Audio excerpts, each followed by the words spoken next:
সকাল সকাল বাহিরে বৃষ্টি শুরু হয়ে গেছে।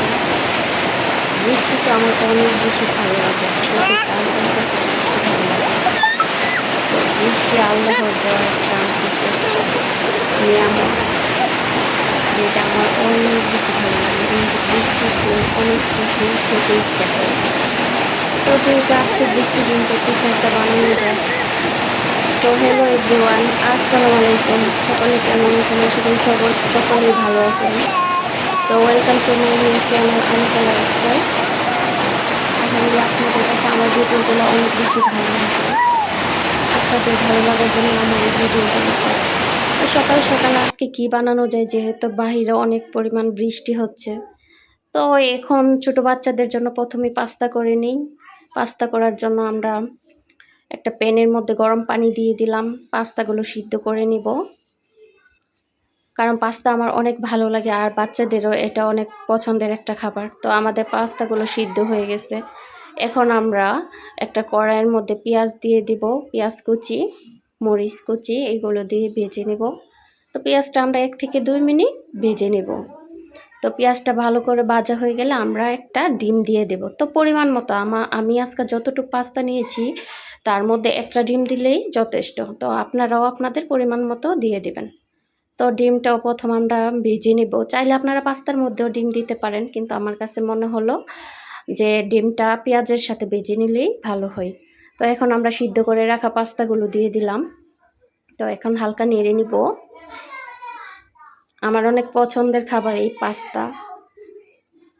তো এখন পাস্তাগুলো সাথে ডিমগুলো সবগুলো সুন্দর করে মিশিয়ে নিব, যেন সবগুলো পাস্তার সাথে ডিমগুলো মিশে যায়। পেঁয়াজ কুচি, মরিচ সবগুলো একসাথে মিশিয়ে নেব। তো এখন 1 থেকে 2 মিনিট এভাবে রেখে দেব। 1 থেকে 2 মিনিট এভাবে রেখে দেওয়ার পরে আমরা আবার নাড়া দিয়ে দেব এগুলো।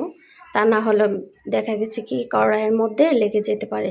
তো এখন আমরা আবার নাড়া দিয়ে দিলাম খুব সুন্দর করে। খুব বেশি পরিমাণ তেল দেব না, কারণ তেল আমার বেশি একটা ভালো লাগে না। হালকা পরিমাণে তেল দিয়ে নিচ্ছি, আপনারাও আপনাদের স্বাদ অনুযায়ী তেল দিয়ে দেবেন। তো এখন আমার পাস্তাগুলো ভাজা হয়ে গেছে। তো এখন আমি এখানে একটা ম্যাগি মশলা দিয়ে দিব, যেটা আপনারা সব দোকানেই পেয়ে যাবেন। এক প্যাকেট মশলা দিয়ে দিলাম আর সামান্য পরিমাণ মতো লবণ দিয়ে দিলাম। তো এখন এইগুলো সবগুলো মিশিয়ে নিব, খুব ভালো করে মিশিয়ে নিব। মিশিয়ে 1 থেকে 1.5 মিনিটের মতো আমরা আবার জাল দিয়ে দিব হালকা আঁচে। খুব বেশি আঁচ দেওয়া যাবে না, তাহলে লেগে যেতে পারে। হালকাভাবে আমরা এটা ভেজে নিলাম। তো দেখতেই পাচ্ছেন কালারটা কত সুন্দর হয়ে গেল মশলা দেওয়ার পরে।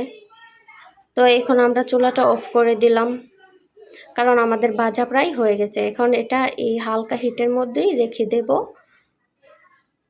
1/2 মিনিটের মতো। তো এইভাবে আমরা পাস্তা বানিয়ে নিলাম। আপনারাও চাইলে বানিয়ে নিতে পারেন, কেননা এটা ছোট বাচ্চাদের অনেক পছন্দের একটা খাবার। আমি খুব বেশি একটা মরিচ দিই নাই, যেহেতু বাচ্চারা খাবে। তো এখন হালকা মরিচ দিলাম 2-3টা কুচি, জাস্ট এতটুকুই। আপনারাও আপনাদের স্বাদ অনুযায়ী মরিচ কুচি দিয়ে দিতে পারেন। সাথে সস দিতে পারেন, আপনারা সসটা আলগাও খেতে পারেন, আবার কড়াইয়ের মধ্যেও পাস্তার সাথেই দিয়ে দিতে পারেন। এখন আমরা ধনিয়া পাতা কুচি দিয়ে দেব। এটা গ্রানটা আমার অনেক পছন্দের। এটা আমাদের বাসায় গাছ লাগানো আছে, ওইখান থেকেই নিয়ে নিতে পারবেন। আবার বাজারেও কিনতে পাওয়া যায়। তো আমি আমার পরিমাণ মতো ধনিয়া পাতাও দিয়ে দিলাম। তো হয়ে গেল আমাদের আজকের মজাদার পাস্তা ভাজি। তো এই যে দেখতেই পাচ্ছেন আমার পাস্তা প্রায় রেডি। তো এখন এটা পরিবেশন করলাম। বাচ্চারা এটা খুব পছন্দ করে, সাথে আমারও এটা অনেক ভালো লাগে খেতে। তো এই মজাদার পাস্তা তো এখন আজকে যেহেতু বাহিরে খুব বৃষ্টি হচ্ছে, তো বৃষ্টির দিনে তো খিচুড়ি না হলে হয়ই না। তো খিচুড়ির জন্য আমরা বসিয়ে দিলাম ডাল দিয়ে খিচুড়ির চাল একসাথে ধুয়ে বসিয়ে দিলাম। সাথে পরিমাণ মতো মশলা, হলুদ, জিরে কুচি, বরহস গুঁড়া, জিরে গুঁড়া, হলুদের গুঁড়া, মরিচ, হালকা পরিমাণ মরিচ দিব।